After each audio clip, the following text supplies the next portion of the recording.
Terima kasih sudah datang ke sini hari ini. Saya senang saudara hadir.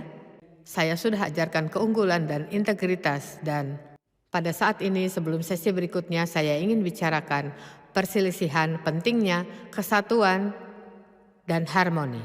1 Korintus 3 ayat 3, kata Paulus, karena kamu masih manusia duniawi, dan ingat ia bicara pada orang Kristen, lahir baru, dipenuhi roh yang menjalankan karunia roh, namun ia mengatakan bahwa mereka duniawi. Cukup menarik, kita tak bisa asumsikan siapapun yang duduk di kursi gereja, rohani bukan? Tahu mengapa? Karena seseorang bisa diselamatkan dan dalam perjalanan ke surga, namun terus menjadi bayi rohani. Dan kita semua seharusnya fokus, dan fokus saya adalah menolong orang itu tumbuh dewasa menjadi lebih seperti Yesus, supaya saudara bisa menjadi pribadi yang ia inginkan dan memiliki yang ia sediakan. Dalam Yohanes 10 ayat 10 dikatakan, pencuri datang hanya untuk mencuri dan membunuh dan membinasakan. Tapi kata Yesus, aku datang supaya mereka mempunyai hidup dan mempunyainya dalam segala kelimpahan. Dan Alkitab juga katakan Allah telah mempersiapkan hidup baik untuk kita jalani, supaya kita hidup di dalamnya. Jadi Allah sudah mempersiapkan, tapi kita yang harus menjalani. Allah tak lakukan segalanya bagi kita. Ia bermitra dengan kita, memimpin kita, menuntun kita, memberi kita kemampuan, memberi kita karunia. Tapi kita punya peran di sini, dan siapapun yang tak melakukan perannya, tak akan menikmati hidup yang Yesus beri bagi mereka. Kata Yesus, kamulah terang dunia. Jangan meletakkan pelitamu di bawah gantang, letakkan di tempat yang kelihatan orang. Sekali lagi, kita ada begitu banyak tersebar di seluruh dunia.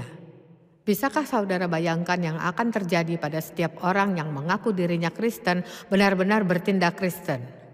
Saudara tahu, menjadi Kristen bukan hanya ke gereja seminggu sekali. Saya benci jika bertanya, Anda seorang Kristen, dan kata mereka, saya ke gereja. Saya langsung tahu bahwa ada masalah. Karena saya bisa duduk di garasi seharian namun tak akan jadi mobil. Hanya karena saudara duduk di sini. Tindakan orang di gereja tidak meyakinkan kita. Yang penting tindakan mereka di luar gereja, dan terutama bagaimana bertindak di rumah di balik pintu tertutup. Saudara lihat, kita harus berkomitmen melakukan hal benar saat tak ada yang melihat, bukan hanya saat ada seseorang yang melihat. Jadi kata Paulus, kamu manusia duniawi, dan bahwa kamu hidup secara manusiawi. Dan terjemahan Amplified berkata, engkau di bawah kuasa hasrat duniawi.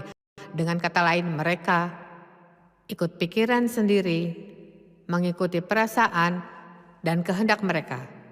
Mereka ingin Allah lakukan yang mereka ingin, mereka tidak ada di titik di mana mereka siap lakukan yang Allah kehendaki. Beberapa minggu lalu saat sedang membaca, bahwa Yesus tidak hanya berdoa sekali untuk dilalukan cawannya jika mungkin. Ia berdoa 3 kali, hal yang sama di Taman Getsemani. Jadi yang saya nyatakan adalah Yesus sungguh tak mau disalib karena ia tahu betapa. Dan ini bukan hanya sakit fisik, ia menjadi dosa. Ia bukan hanya menanggung dosa, ia menjadi dosa. Dan saya tak bisa membayangkan betapa mengerikan rasanya ini baginya. Tapi kenyataannya bahkan ia punya hal yang ia inginkan. Ia inginkan Allah lebih dari ia mendapat yang ia inginkan. Jangan sepelekan ini, karena di titik inilah Allah ingin kita berada. Ini kekristenan dewasa. Meskipun saudara miliki keinginan atau ada hal yang tak kau ingini dalam hidup, namun saudara tetap akan lakukan cara Allah, entah bagaimana perasaan saudara, karena saudara ingin yang Allah ingin lebih dari menginginkan yang saudara mau. Amin. Lalu ia berlanjut memberitahu mereka mengapa ia tahu mereka tidak rohani. Katanya, jika di antara kamu ada iri hati dan perselisihan, yaitu pertengkaran di antara kalian, bukankah hal itu menunjukkan bahwa kamu manusia duniawi dan bahwa kamu hidup tak berubah secara manusiawi? Jadi iri, dengki, perselisihan, semua ini memecah belah orang-orang. Kita tak punya kuasa jika tak bersatu. Tidak ada satupun di sekitar saudara yang saudara sukai 100% dalam semua tindakan mereka. Tidak mungkin bergaul baik dengan orang jika saudara tak mampu untuk bermurah hati memberi pengampunan. Amin. Dan ada orang-orang di sini tersenyum padaku namun marah pada seseorang. Saudara bahkan bisa ke gereja dengan orang yang saudara benci. Mungkin ini sesuatu yang hanya saudara tahu, saudara bertindak seolah segalanya baik. Tapi lihat, perselisihan, maksudku ini masalah yang sangat-sangat besar.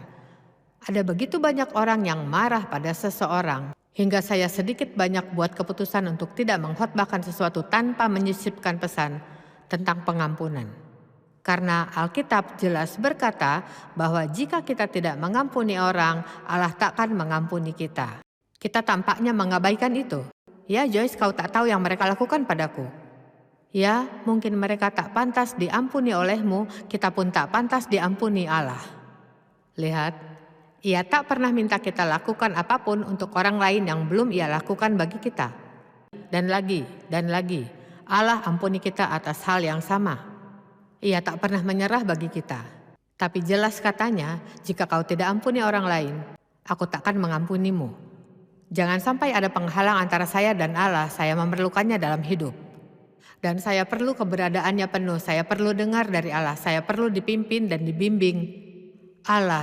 Saya tak tahu bagaimana menghabiskan satu hari tanpa Yesus dalam hidup. Mungkin saat marah pada seseorang mereka tak layak terima pengampunanmu, tapi saudara butuh kedamaian. Kukatakan lagi, mungkin mereka tak layak terima pengampunanmu, tapi saudara butuh kedamaian. Dan mengapa saudara perlu marah pada seseorang yang sedang bersenang-senang dan tak peduli saudara marah? Dan selama saudara terus marah atau berusaha balas dendam, saudara memblokir Allah mengambil alih situasi. Tapi jika saudara doakan mereka sebagaimana kata Alkitab dan memberkati mereka, tidak menjelek-jelekan mereka, mendoakan mereka, dan jika mereka ada kebutuhan saudara bahkan memenuhinya, wow. Ya Joyce, sungguh ini sulit. Oh tidak, Allah tidak pernah minta kita lakukan hal yang terlalu sulit untuk kita. Kita harus berhenti gunakan alasan ini sangat sulit. Allah takkan memintamu lakukan hal yang saudara tak mampu. Akan kukatakan lagi, Allah takkan memintamu untuk lakukan hal yang saudara tak mampu. Saudara takkan berselisih tanpa kesombongan. Saat ada perselisihan, ada kesombongan. Ya, mereka tak layak untuk diampuni. Ya, saudara tak layak diampuni Allah dan juga saya. Perselisihan didefinisikan sebagai konflik, perdebatan, pertengkaran panas, dan hati yang dendam. Dan bagian yang paling mengerikan adalah hati yang dendam. Katakanlah ada tim penyembahan di sini, dan pemimpin pujiannya pergi tanpa alasan, jadi sekarang posisi kosong tersedia untuk memimpin, dan kebanyakan orang di tim penyembahan mau jadi pemimpin, tapi hanya bisa satu, jadi ketika orang lain terpilih memimpin pujian, mereka tidak suka, jadi mereka mulai di belakang layar. Ya, dia tidak bisa menyanyi sama sekali. Anjingku bisa nyanyi lebih indah darinya. Dan hal tersebut adalah pembunuh, mereka membunuh urapan.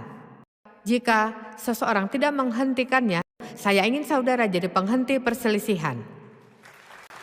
Daripada berdiri dengan pasif, jadilah berani untuk berkata, kau tahu, saya tak ingin mendengarnya.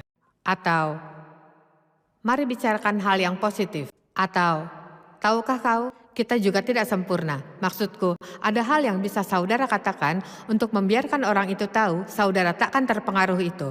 Jangan hanya berdiri jadi tong sampah untuk diisi seseorang dengan sampahnya hingga mereka meracuni rohmu. Setiap kali seseorang menjelek-jelekan seseorang kepada saudara, bahkan jika saudara tak mau percaya, ini akan mempengaruhi saudara.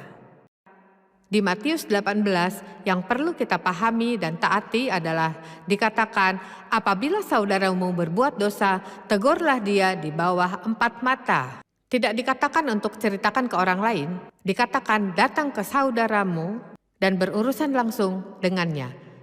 Saat seseorang menceritakan kisah tentang orang lain, hal pertama yang saudara katakan, sudahkah kau bicarakan dengannya? Orang tak ingin bicara kepada siapa. Mereka marah, mereka ingin gosip dan menghakimi dan mengkritik. Dan kita harus menghentikan perselisihan dan sampai di titik di mana kita menolak ambil bagian di dalamnya. Ya, saya tak ingin mereka marah. Kasih seharusnya membuatmu berani bertindak.